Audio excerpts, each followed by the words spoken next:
Right, so let's crack on. How have you been? Are you good?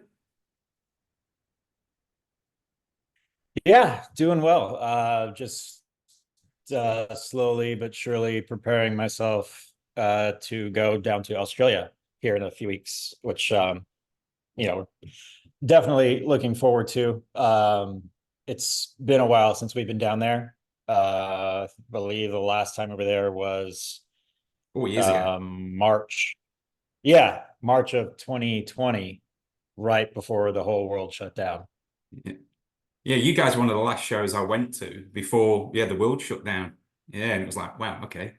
So Yeah, I was, we were kind of at the time we were kind of nervous because we weren't sure if we were going to be able to get home, um, because there were talks of a flu-like virus that's in China and it's slowly starting to spread, and then um, there were talks of borders being closed, so we were kind of you know asking ourselves, are we even going to be able to get home? But luckily, uh, we ended up getting home, and then I think, if I remember correctly, it was like the next week the whole world shut down, so we made it out by the skin of our teeth. nice. Well, a lot's changed since then. An awful lot. Even in your band, a lot's changed since Yeah. then. So, two albums later, um, so we got the new album, the Beautiful Dark of Life. Um, One of the changes, obviously, not from Baptized, but since you were here last, of course, is there's a member not there anymore. And also, this album, you released it in three parts and then as a collective. What was the idea behind that? Sorry, you were cutting out quite a bit right there. Oh, What were sorry. you saying? This last album, you released it in three parts during the course of the year. The Hope of a Spark, The Moment You Find Your Flame, and A Touch in the Dark. Why the why the separation?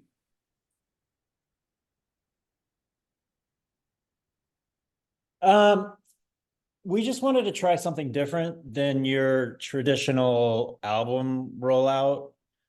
um People nowadays, we all consume music a little differently.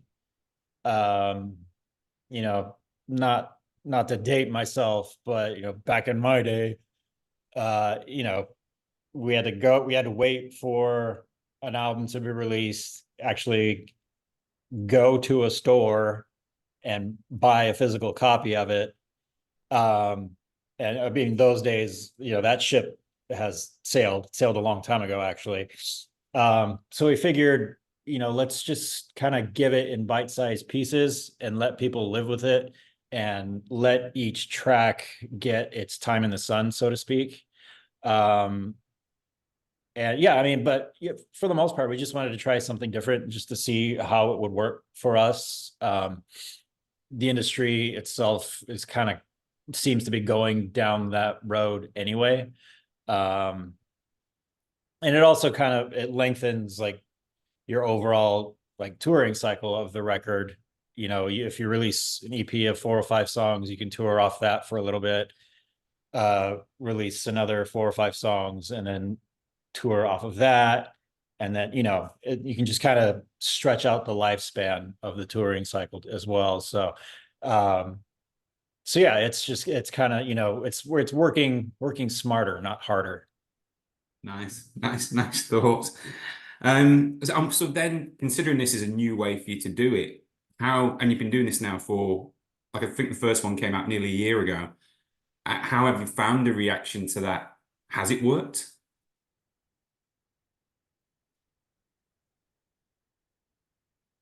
It hasn't not worked.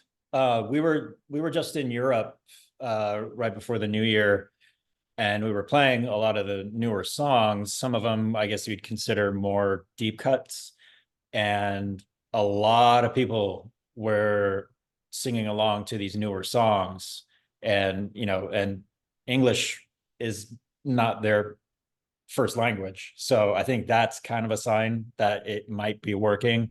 Mhm. you know uh because you write and record 10, 12, 14, however many songs, and there's always 2 or 3 that kind of get the spotlight, and all the rest kind of get pushed by the wayside. So we wanted each song, like I said, to have its moment in the sun. And yeah, I think it worked. Yeah, yeah.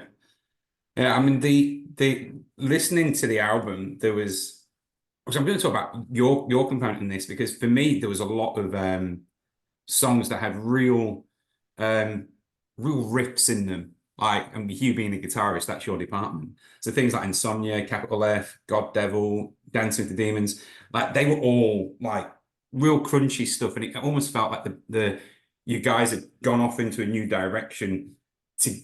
I think my internet might go on there. Give you guys into a new direction where it's like the handbrake had come off. Was that a conscious effort from yourself as well to do that? I don't know if it was conscious. Over the past few records, we go into the studio and somebody might have an idea that they've been working on for a bit and they might bring it to the table, or we might start completely just from ground zero, from scratch. And, each one of us will pick up a guitar or something and noodle around, or it could even be, starting with a vocal melody and then writing the song around that. So there's no real set game plan to how we come up with stuff. Before it was very much, we lock ourselves in our rehearsal space for however many months and just start grinding on writing stuff. But this time it's a little bit more, I guess, experimental, just kind of throwing stuff at the wall and seeing what sticks. Mhm. And even from there, like this whole writing session that we had for this record, I mean, we just kept writing and writing and writing to the point where our producer, John Feldman, was like, all right, you guys need to just stop, which is the first time anybody has ever told us to do that. Um, and I think we had like 20 plus, at least, ideas for songs. And that's another tricky part of it too, is, you have all this material and then you have to kind of pick and choose which ones are going to make the album. What do you want to do with the leftover ones? And then, you know, try, amongst the five of us, deciding which ones are going on the record, because, this person might think that this track doesn't belong, this person does. And so it's an overall process. But it's definitely interesting for sure. So, I mean, as we touched on at the very beginning, it's the second album with a band member not there anymore. So how has that been very, very different not having that? Because that was quite a strong influence as well, a strong personality. Was that quite a difference than creating music without that person? Yeah, I mean, it's with the five original members, there was a certain dynamic, and if you take any member out of that dynamic, it's going to change. But as far as, you know, it wasn't like a change where it was like, I don't know about this. I feel uncomfortable. We kind of just put blinders on and just moved forward, which is kind of how we've always done things. There's no sense in just dwelling on the past. And, we've always um, overcome obstacles and then just, like I said, just kept moving forward and let the past be the past. So, yeah, I mean, there was a difference, but it was, like I said, it wasn't like a detrimental aspect to the overall writing process. We kind of just uh, put our heads down and got to work. Cool, cool. I'll probably ask one last question on that particular part. So then when you play live, or especially, I mean, I don't know if you have a look at anything online, do you get do you get the vibe that people are always going to be, oh, well, it was better when Alex was here, or it's better without? Like, do you guys take any notice of that? Um, yes and no. I mean, you're gonna hear stuff no matter what, you know. me personally, like I avoid comment sections like the plague. Just the way my brain is wired, I'm gonna just hone in on every single negative one and then just get so aggravated and frustrated. So I'm just better off, ignorance is bliss, so to speak. Mm. Um, but there's no, like, we haven't played a single show where somebody has told us, you guys were definitely better 10 years ago or 15 or whatever. Everybody's kind of like, you guys have definitely upped your game on the stage, which is, Good. awesome to hear, especially at our age. We're not as young as we used to be. We're not the new kids on the block anymore. So yeah, it's high praise for sure. Well, which is interesting. I interviewed, you said up in the game on the stage, I interviewed Porter on that tour 4 years ago. And we were talking about how the year before you were doing the 20th anniversary. And he said, oh, we were doing 20 songs. And he goes, and we're so energetic that normally we only do 16, them extra four were killing us every night. So if 4 years later, you're like, people are saying that you've upped your level and it's more condensed, that it's a big one for all killer, no filler, I would guess. So the, Yeah, I mean, I think maybe like subconsciously, I think the five of us might be just trying to prove to ourselves that we can still do this after 20 plus years of doing this. It's very easy to be doing this as long as we have and get kind of jaded or phone it in. So I think, like I said, we're kind of like lighting a fire under our own asses to prove to ourselves that, we are still a viable live act for sure. definitely. Just to take a different take at this point, I did go on your Twitter or X, whatever you want to call it now.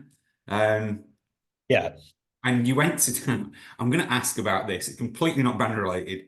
You went to two Disneys on two different continents. So I'm guessing Euro Disney. I don't know what the second one was. I've got to ask, what did you find that were there differences between them?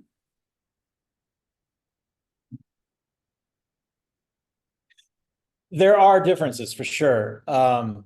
Like being born and raised in Southern California, I've been going to Disneyland pretty much my whole life. In fact, my first job ever, I think I was 15 or 16, was working at Disneyland.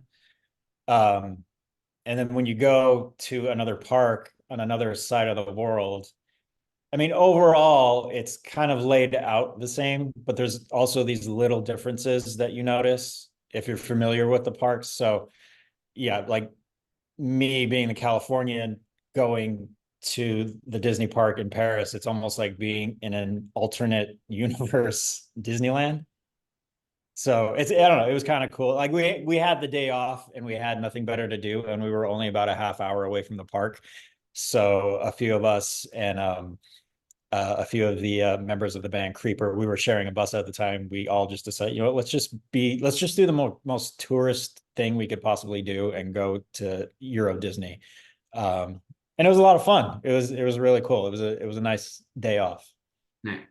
Because I saw, I picked up as well, you're staying on Disney. You're quite a big Star Wars fan. So I'm gonna I ask, am, yeah. so I'm gonna ask about that. So but my understanding is I like Star Wars as well, but my understanding is that there's pre-Disney and post-Disney, and you're either one or the other. Where do you fall? Okay, I've been a Star Wars nerd my whole life. It was just one of these, because I was a child when the first wave of like Star Wars mania was still around. Um, and for whatever reason, I just never really grew out of it. Um, so, and if you figure like the overall timeline of these movies, Return of the Jedi came out in 1983, and then there was nothing for what, 16 years? Was it in books? Unless you read, the books or the comics and stuff like that. What's that? It was Ewoks.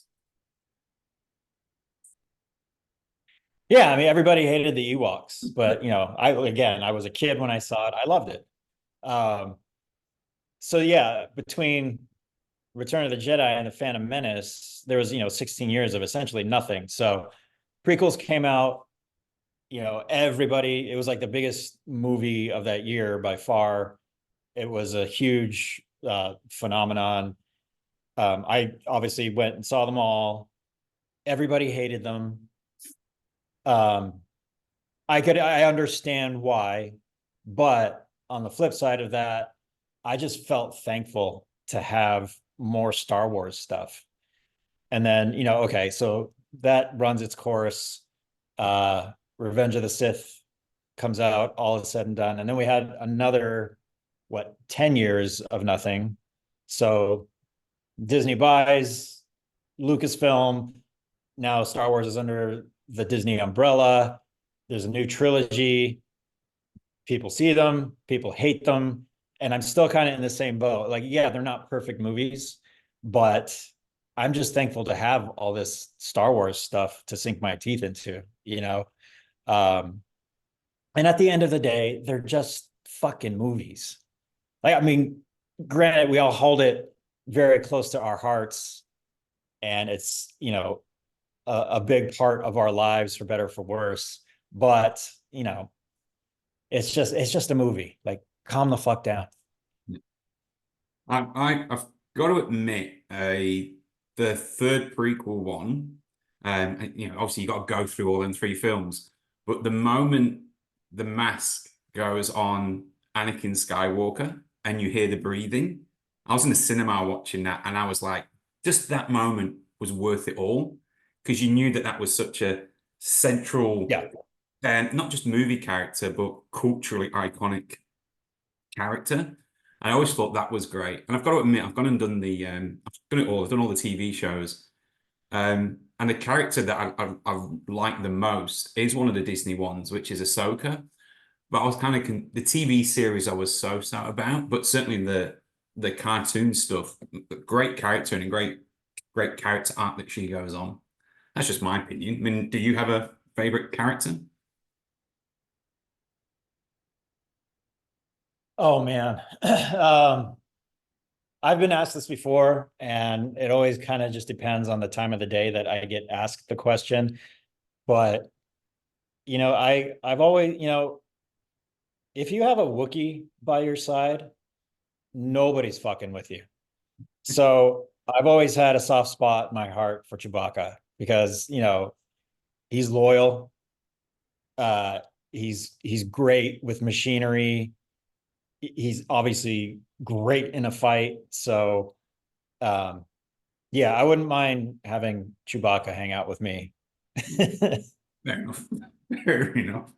All right. We diverted there pretty hard from the band. So let's go back to what your day job is. Um, so we spoke at the very beginning that it was 4 years ago since you came back to Australia. Um, what are some of your favorite memories of touring Australia over the years?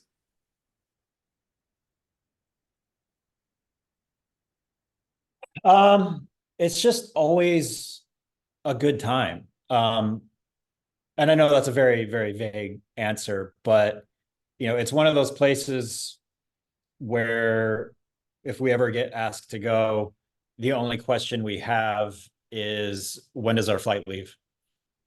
Because the shows are always good. Everybody there is super cool, super welcoming. Um, the weather is much like Southern California, where we're all from. Yeah. I think that might have a lot to do with it as well. It's literally on the other side of the planet from us, and there are differences, but there is also a lot of familiarity in it as well. Like there's big surf culture in Mhm. Australia, obviously. Surf culture here in Southern California as well.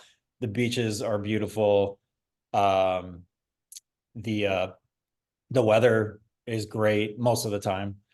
Um, so yeah, it's almost like having the best parts of California and England together, which I don't think there really exists any other place like that in the world. So, uh, yeah, Australia is always a good time. Cool. So when the shows come around, you spoke briefly about doing the tour across Europe recently. What can we expect from the shows in terms of set list and dynamics?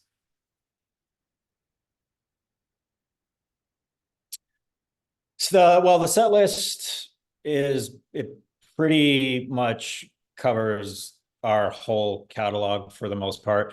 The hard thing about being a band for this long is that, after you release 3 albums, 4 albums, 5 albums, your choices of songs to put in the set list grows larger and larger and larger. So actually picking the songs can be a little tricky because, okay, well, we've been playing this song for the past 3 years straight. Let's try this song. Oh, well, this song, it doesn't have a whole lot of streams on Spotify or whatever. And you got to take a lot of things into consideration. Um, what we have been doing though is kind of looking at like a lot of the Spotify info, like what songs get streamed most where. So we kind of take that into consideration. But no matter what, we try to cover all eras of Atreyu as best we can to fit in a hour 15 long set. And as far as the stage show itself goes, we're a little bit more, I guess, lax and a little bit more ourselves. There's less posturing. Um, I think most like, and I think it's true probably for most bands, is that people have this certain image of of a band just based on what they've seen on the internet or on TV or what they've heard from the band, but they don't really know the members themselves. The five of us are, for the most part, just five overgrown children, Mhm. and we kind of conduct ourselves accordingly. And some of that comes through on stage. Like we've just kind of like, I don't want to say we stopped giving a fuck, but we've just let our, I guess, sillier, looser side come out on stage a little bit more. And it's just more fun for us. And so far from what we've seen, the audience has been kind of gravitating toward that too, and I've been really digging it. So and it just makes it more fun for us just to kind of relax, be our stupid selves on stage, let people get a glimpse of the ridiculousness of who the five of us are. Talking of I'm going to throw a curveball in here. Talking of not giving a fuck, you had a spelling trapped a while ago. Obviously, it's been a few years since the whole Twitter thing. What was your take on that from a distance and kind of your relationship with Chris?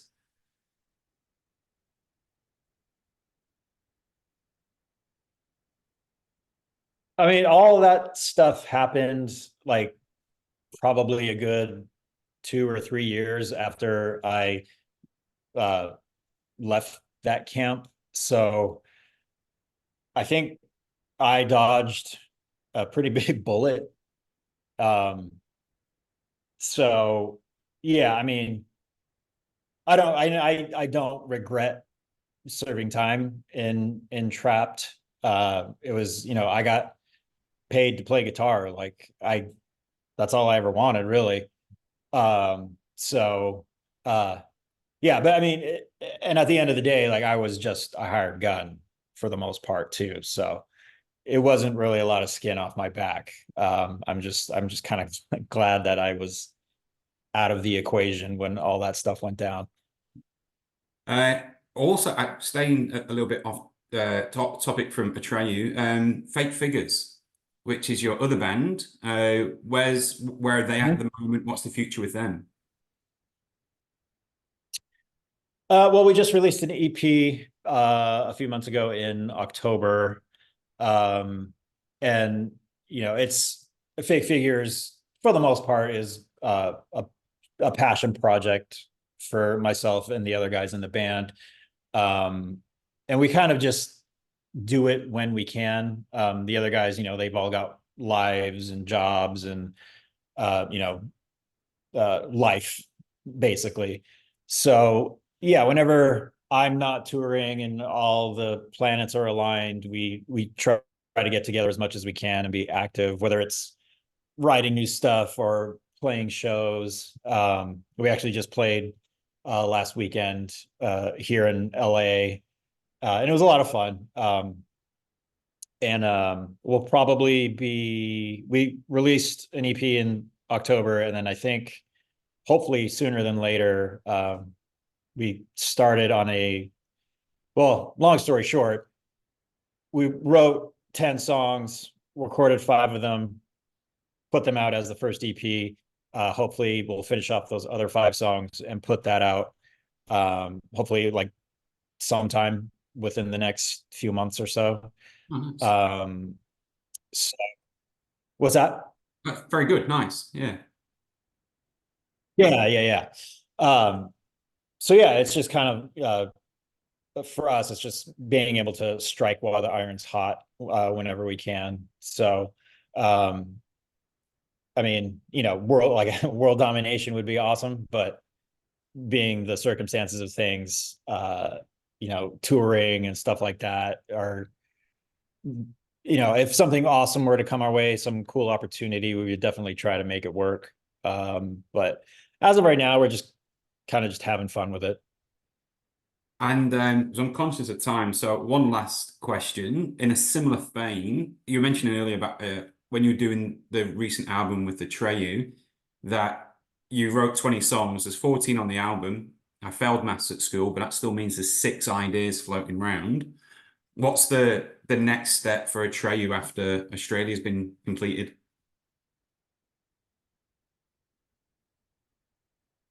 We're kind of trying to figure that out, actually. We've been announced for a number of festivals here in the States, and as well as Europe. So that'll bring us up till summer. Um, so yeah, I'm sure we'll start writing at some point within the next few months as well.